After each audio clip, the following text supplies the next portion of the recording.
Dans le monde de l'investissement, quand des documents secrets d'un tribunal sont soudain rendus publics et que l'on découvre que les preuves contre une personne importante sont bien plus graves que ce que tout le monde croyait, les analystes expérimentés comprennent immédiatement qu'un changement profond vient de se produire. Ils savent que tout le paysage du risque est bouleversé, qu'il faut tout recalculer et que les conclusions qui semblaient possibles la veille deviennent soudain très différentes. Les marchés réagissent toujours dès qu'une nouvelle information apparaît. Et quand cette information montre que la situation est en réalité beaucoup plus mauvaise que ce qu'on imaginait, tout se réajuste très vite. C'est exactement ce qui vient d'arriver. Des dossiers autrefois gardés secrets ont été ouverts par décision d'un juge, et plusieurs personnes qui viennent de les lire affirment que les preuves contre l'ancien président Donald Trump sont encore plus accablantes que tout ce que ses critiques avaient pu dire, avec des documents montrant des actions illégales répétées, des enregistrements faits au moment des faits, et des messages que les procureurs considèrent comme très dangereux pour sa défense, en plus de témoignages de personnes qui ont accepté de coopérer et qui décrivent directement ce que Trump savait et ce qu'il a demandé aux autres de faire. Quand on regarde cela comme un investisseur, ce qui est le regard que j'ai développé après presque toute une vie à observer comment des vérités cachées changent soudain le destin d'une organisation, on comprend que ce genre de révélation enlève toute incertitude sur l'existence de preuves solides. La question n'est plus de savoir si une poursuite est logique, mais plutôt si une condamnation peut encore être évitée. Avant d'aller plus loin, je veux insister sur l'importance du fait que ces preuves secrètes sont maintenant ouvertes au public et qu'elles sont bien pires que ce que tout le monde imaginait. Et si tu aimes comprendre clairement ce que de nouvelles preuves signifient pour une enquête, pour la force du dossier et pour les chances d'une défense, tu peux soutenir l'esprit du pouvoir, car ce soutien aide à continuer de proposer des analyses utiles quand des informations cachées sortent enfin et que tout se révèle différent de ce qui était connu. Pour bien comprendre, il faut savoir pourquoi certains documents restent secrets pendant une enquête et pourquoi leur publication change souvent totalement la perception du public et des spécialistes. Pendant mes 94 années de vie, j'ai vu beaucoup de situations où des documents secrets, une fois révélés, transformaient complètement l'opinion générale et rendaient inévitable ce qui semblait incertain. Pendant l'affaire du Watergate, les enregistrements de la Maison-Blanche étaient d'abord cachés et entourés de batailles juridiques. Mais quand ils ont été révélés, leur contenu était tellement accablant pour Nixon que sa démission est devenue impossible à éviter. Lors du scandale Enron, des documents cachés dans les dossiers de faillite et d'enquête ont été dévoilés petit à petit, et chaque fois on découvrait que les fraudes étaient encore plus grandes et plus organisées qu'on le pensait. J'ai aussi vu de nombreux cas où des plaintes de lanceurs d'alerte gardées secrètes ont été rendues publiques et ont montré que les mensonges ou détournements étaient plus profonds, duraient plus longtemps et impliquaient plus de dirigeants que prévu. Ces expériences m'ont appris que quand la justice garde les preuves secrètes, c'est presque toujours pour de bonnes raisons, comme protéger une enquête en cours, protéger les personnes qui coopèrent, ou empêcher quelqu'un de détruire des preuves. Quand ces preuves deviennent publiques, c'est généralement que l'enquête est terminée, que les témoins ne risquent plus autant, et que les raisons de cacher ces informations ne sont plus nécessaires. D'après les informations de plusieurs journalistes qui ont déjà commencé à lire les nouveaux documents dévoilés, les preuves contre Trump regroupent différents types d'éléments que les procureurs utiliseront pendant le procès, et les spécialistes expliquent que ces éléments sont extrêmement mauvais pour sa défense. Parmi ces preuves, il y a d'abord des enregistrements audio où Trump parle lui-même de documents classés, reconnaît qu'ils contiennent des informations sensibles pour la sécurité du pays, dit clairement qu'il sait qu'il ne doit pas les montrer, mais les montre quand même.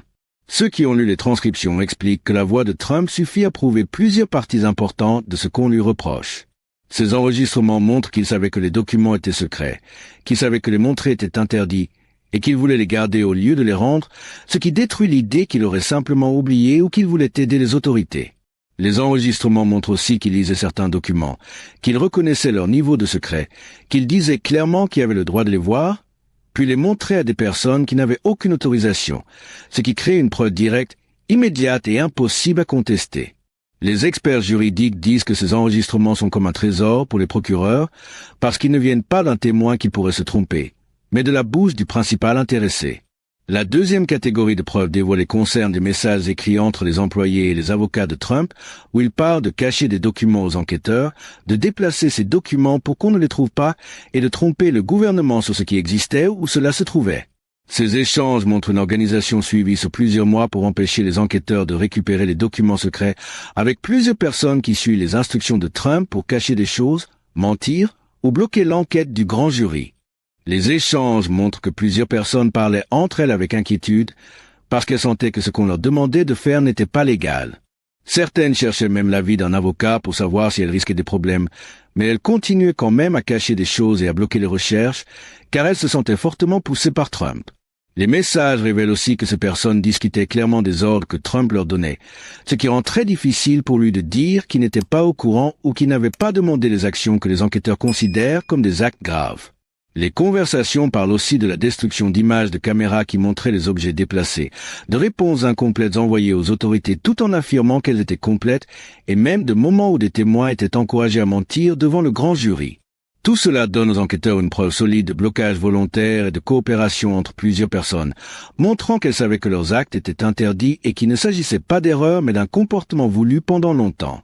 Une autre partie des nouveaux documents dévoilés contient les paroles de personnes proches de Trump qui ont accepté d'aider la justice. Elles expliquent en détail ce qu'il a fait, ce qu'il a dit et les instructions qu'il leur donnait à propos des dossiers secrets et de la manière de résister à l'enquête. Des témoins affirment qu'il leur demandait clairement de cacher certains papiers, qu'il refusait d'en rendre d'autres parce qu'il pensait qu'il y appartenait alors qu'on lui disait qu'il était au gouvernement, et qu'il imaginait des façons de tromper les enquêteurs tout en gardant une apparence d'innocence. Ces témoins comprennent aussi certains de ces avocats, qui ont demandé une protection spéciale pour pouvoir parler, car leur discussion avec Trump ne relevait plus du conseil classique mais d'une aide pour continuer des actes que la loi interdit. D'autres témoins sont des employés qui déplaçaient les documents, qui les cherchaient, qui rencontraient les enquêteurs et qui peuvent raconter ce qu'ils ont vu et entendu, y compris des moments où Trump montrait des papiers secrets à des visiteurs qui n'avaient aucune autorisation. Certains rappellent aussi des réunions où il parlait du contenu de dossiers classés secrets alors que des personnes non autorisées étaient présentes. Toutes ces paroles réunies donnent aux enquêteurs une image complète venant de l'intérieur, qui s'ajoute aux enregistrements et qui remplit les vides sur ce que Trump pensait vraiment et sur ses intentions. C'est aussi très difficile pour la défense de contester ces témoignages, car ils viennent de personnes qui ont travaillé avec lui et qui n'ont aucune raison évidente d'inventer quoi que ce soit. Une autre partie de ce qui a été dévoilé concerne directement les documents secrets que Trump a gardés, accompagnés de spécialistes qui expliquent leur niveau de secret, leur importance pour la sécurité du pays et les dangers énormes si ces informations tombaient entre de mauvaises mains. Parmi ces dossiers, il y aurait des renseignements très sensibles, comme des écoutes de dirigeants étrangers, des rapports d'agents travaillant dans d'autres pays, des plans militaires, des détails sur les capacités des forces américaines et même des informations liées à l'armement nucléaire, qui sont parmi les plus protégés. Des anciens responsables du renseignement et de l'armée expliquent pourquoi ces documents sont si délicats, les risques si quelqu'un les découvre, et pourquoi il existe des règles strictes pour les garder en sécurité. Leurs témoignages montrent que les lois en question protègent des choses vraiment importantes, et non de simples formalités, ce qui rend difficile pour la défense de dire que les dossiers n'étaient pas si sensibles ou que la classification n'avait pas de valeur. Tout cela montre que la publication de ces éléments et la découverte que la situation est bien plus grave que ce que le public pensait est un immense coup pour Trump, autant sur le plan légal que politique. Les nouveaux documents répondent à ce qui aurait été les arguments les plus forts de sa défense et donnent aux enquêteurs des preuves directes sur des points souvent difficiles à prouver dans les affaires concernant des documents secrets. Sur la question de ce qu'il savait, les enregistrements de sa propre voix montrent qu'il savait que les papiers étaient secrets, qu'ils contenaient des informations importantes pour la sécurité du pays et qu'il savait que la loi limitait qui pouvait les voir. Sa défense ne peut donc pas dire qu'il ignorait leur statut, puisque les enquêteurs peuvent faire écouter ses propres mots où il confirme lui-même leur nature classée. Les enregistrements et les témoignages montrent clairement que Trump a gardé les documents parce qu'il le voulait et non parce qu'il avait oublié de les rendre. Il montre aussi qu'il les a cachés exprès aux enquêteurs, et non parce qu'il était perdu ou qu'il ne comprenait pas ce qu'on lui demandait. La défense ne peut donc pas dire qu'il s'agit d'une erreur innocente quand les preuves montrent que Trump a mis en place un effort continu pour empêcher le gouvernement de récupérer ses papiers. Les messages entre ses employés et les paroles de ceux qui ont décidé d'aider la justice montrent une organisation complète pour empêcher la récupération des documents, donner de fausses informations aux autorités et bloquer le grand jury qui enquêtait. Sa défense ne peut pas prétendre que des employés ont agi seuls, car les preuves montrent que Trump donnait lui-même des instructions directes.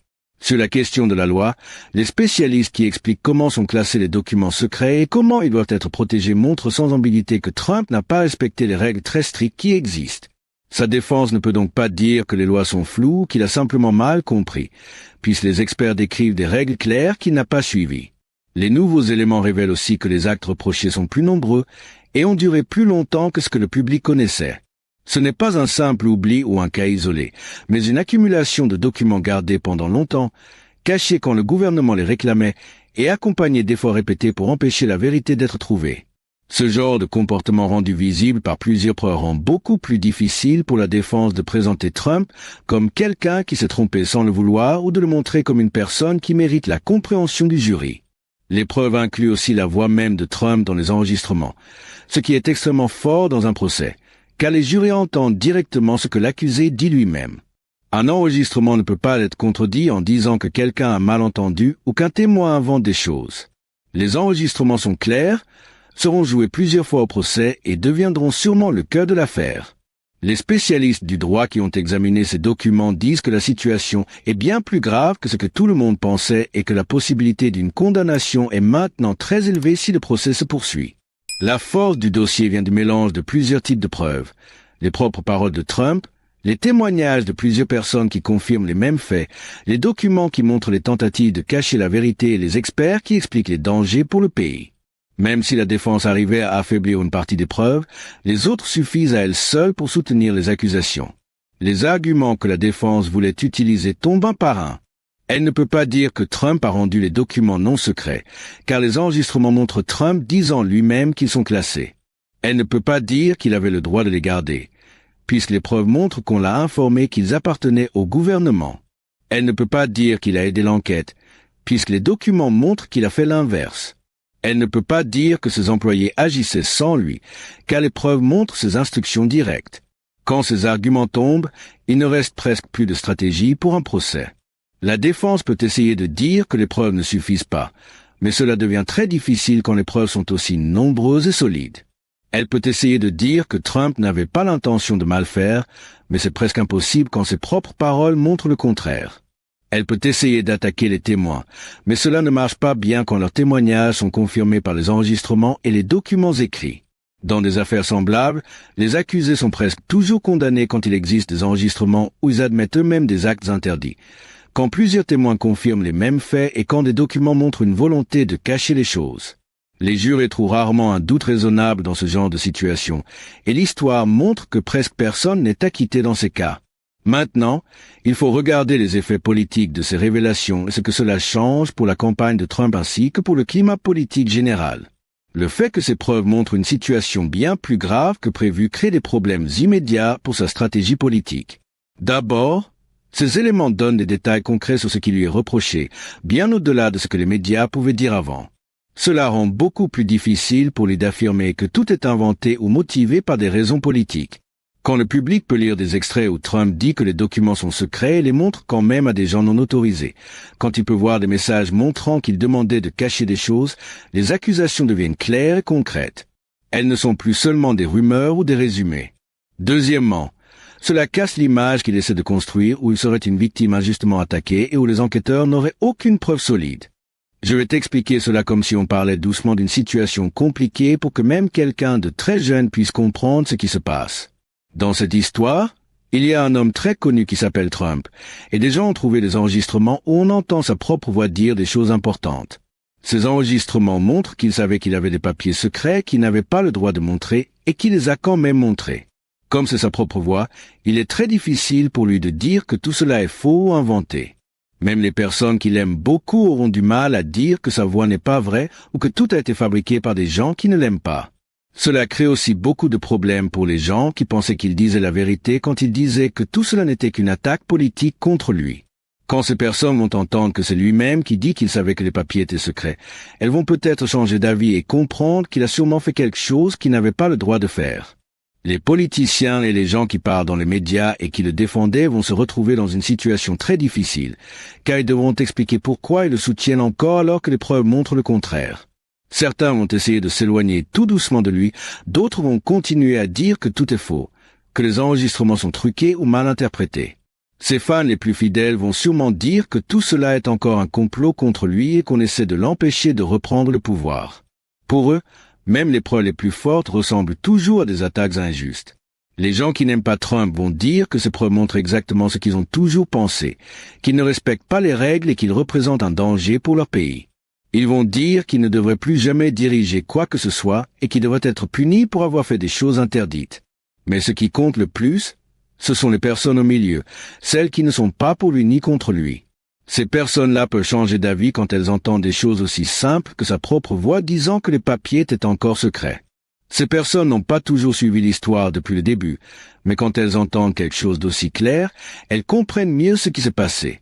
Certains experts disent que ce genre de preuves, surtout quand elles sortent pendant une élection, peuvent vraiment changer ce que les gens pensent d'un candidat. Maintenant, je vais te raconter un exemple précis.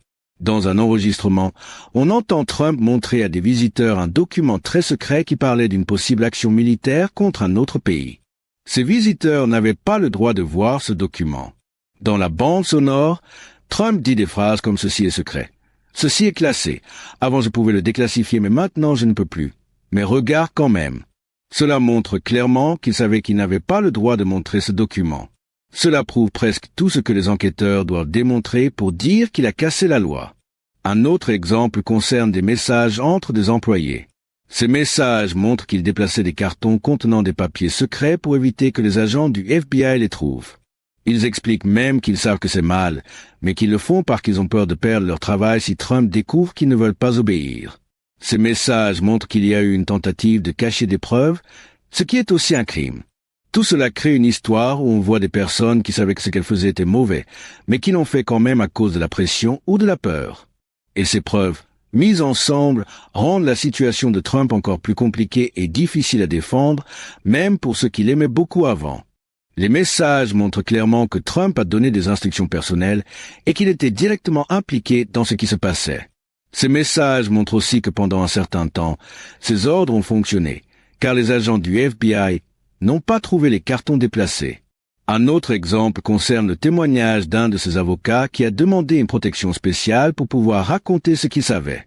Selon ce témoignage, Trump aurait demandé à cet avocat de dire au FBI et au grand jury que tous les documents secrets avaient été rendus, alors qu'il savait que ce n'était pas vrai. Quand l'avocat a dit qu'il avait peur de mentir, Trump l'aurait poussé à le faire quand même ou à trouver une façon de dire quelque chose de techniquement vrai mais trompeuse.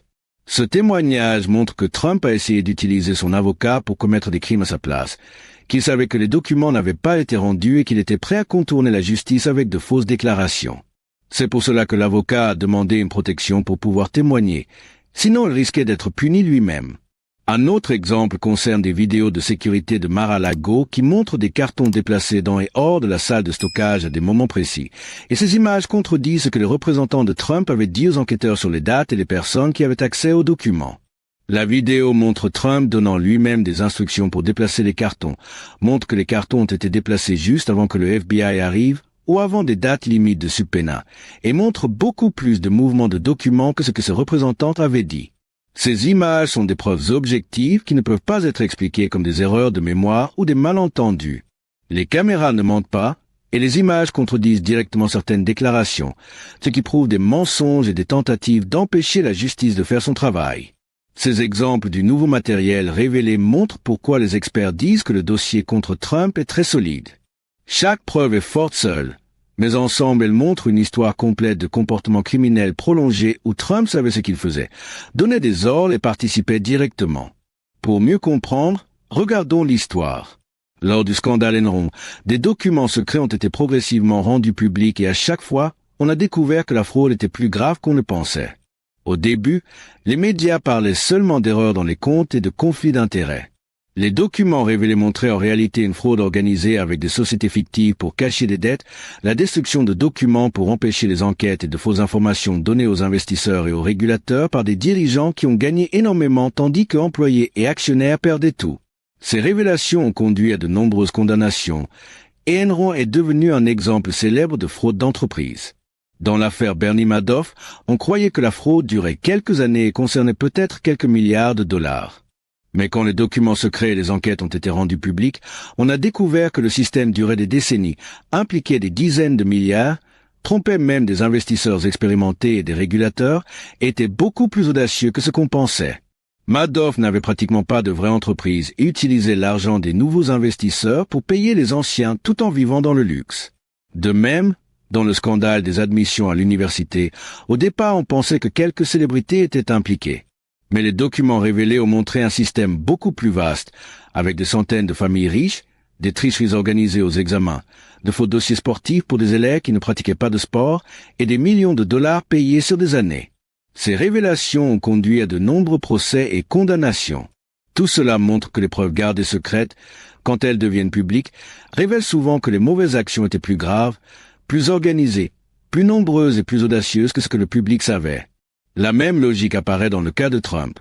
Les documents révélés montrent plus de papiers secrets, plus de violations conscientes, plus de tentatives pour cacher les preuves et plus d'implications personnelles de Trump que ce que les médias avaient rapporté.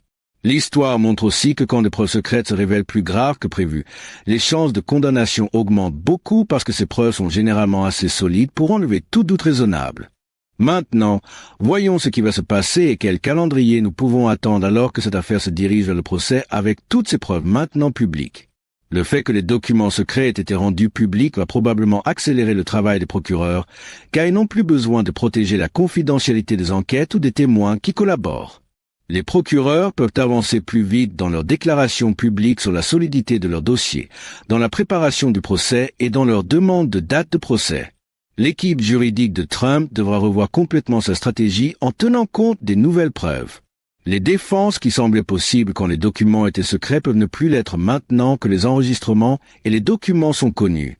L'avocat pourra voir s'il est possible de négocier un accord, mais Trump n'a montré aucun signe qu'il accepte de reconnaître une faute, et un tel accord serait catastrophique pour sa campagne.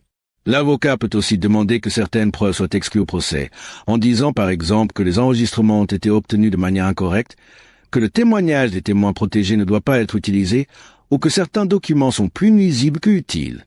Mais ces demandes sont difficiles quand les preuves ont été obtenues légalement et concernent directement les accusations.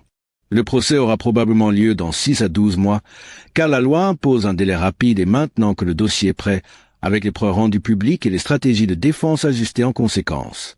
Choisir les jurés sera très compliqué, car ils ont probablement déjà vu les preuves à travers les médias. Trouver 12 personnes capables d'évaluer les preuves de manière juste demandera de longues questions et beaucoup de jurés seront écartés. Le procès lui-même durera probablement plusieurs semaines avec les enregistrements, documents, témoignages et experts présentés, tandis que la défense essaiera de créer un doute raisonnable malgré la force des preuves. Le verdict sera probablement une condamnation, même si un procès par jury reste imprévisible et qu'un juré pourrait encore tenir tête. Que doivent comprendre les citoyens américains de tout cela et ce que cela nous apprend sur la transparence, la responsabilité et la justice? Le fait que des preuves très importantes soient rendues publiques montre un moment de transparence où les citoyens ont accès à ce qui était gardé secret pendant l'enquête. Cette transparence permet de juger si le procès est justifié sur la base de preuves et non sur la base d'allégeances politiques ou d'arguments abstraits sur les motivations des procureurs.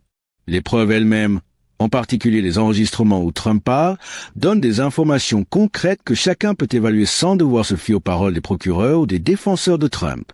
Quand vous pouvez lire les transcriptions où Trump dit que les documents sont secrets et les montre quand même, vous n'avez pas besoin de croire les procureurs, les preuves parlent d'elles-mêmes. En même temps, le fait que les preuves soient pires que ce que l'on pensait soulève des questions sur pourquoi ces informations ont été gardées secrètes si longtemps et si plus de transparence aurait mieux servi l'intérêt public. Ce sont des questions légitimes sur l'équilibre entre protéger les enquêtes et assurer la responsabilité publique, et notre système continue de les examiner. Que doivent faire les citoyens avec ces informations? D'abord, lire les preuves réelles plutôt que de se fier uniquement aux opinions partisanes. Les transcriptions, les messages et les documents sont accessibles au public dans de nombreux cas. Formez votre propre jugement sur ce que montrent réellement les preuves et non sur ce que disent Trump ou ses critiques. Ensuite, comprendre que même des preuves très fortes ne garantissent pas la condamnation, car les jurys peuvent donner des verdicts inattendus et la norme, au-delà de tout doute raisonnable, est très élevée. Ne supposez pas la culpabilité uniquement à cause des preuves, mais évaluez la probabilité de condamnation selon la force des preuves que vous avez vues. Troisièmement, demandez-vous si vous verriez ces preuves différemment si elles concernaient un politicien que vous soutenez ou non. Essayez d'évaluer les preuves selon ce qu'elles montrent sur le comportement et la loi, et non selon vos préférences politiques. Quatrièmement, comprenez que nous sommes dans une situation où la moitié du pays verra ces preuves comme preuve de culpabilité et l'autre moitié comme une persécution inventée. Cette polarisation est regrettable mais semble inévitable. Essayez de garder suffisamment d'honnêteté intellectuelle pour reconnaître ce que les preuves montrent réellement, même si vous pensez que le procès reste politiquement contestable. Merci de rester avec moi à travers cette analyse détaillée des révélations extraordinaires issues des documents judiciaires maintenant publics. Si vous avez trouvé cette analyse utile, Si vous appréciez l'étude de ce que les preuves montrent plutôt que de réagir seulement avec enthousiasme ou colère partisane, prenez un moment pour aimer cette vidéo et vous abonner à l'Esprit du pouvoir. Partagez-la avec ceux qui veulent comprendre ce que montrent réellement les preuves et pourquoi les experts juridiques les considèrent comme si graves pour la défense de Trump. La révélation de ce dossier secret représente un moment décisif où l'écart entre ce que le public pensait et la réalité du dossier est comblé, où la spéculation laisse place à des preuves concrètes et où la question change de « le procès est-il justifié ?» à « la condamnation est-elle inévitable ?» Comment le processus légal se déroulera maintenant? Si les jurys croient les preuves ou trouvent des moyens de les ignorer, et si le public accepte les décisions comme légitimes? On dira beaucoup sur l'état actuel de la justice américaine et sur l'importance des preuves à une époque de forte polarisation. Nous assistons à un procès historique avec des preuves que les experts jugent écrasantes et les résultats façonneront notre compréhension de la responsabilité et de l'état de droit pour les générations à venir. Merci pour votre temps et votre attention sur ces questions qui touchent profondément la justice. La démocratie est le principe que la vérité établie par des preuves et testée par un processus contradictoire conserve toujours le pouvoir de déterminer les résultats dans les tribunaux américains.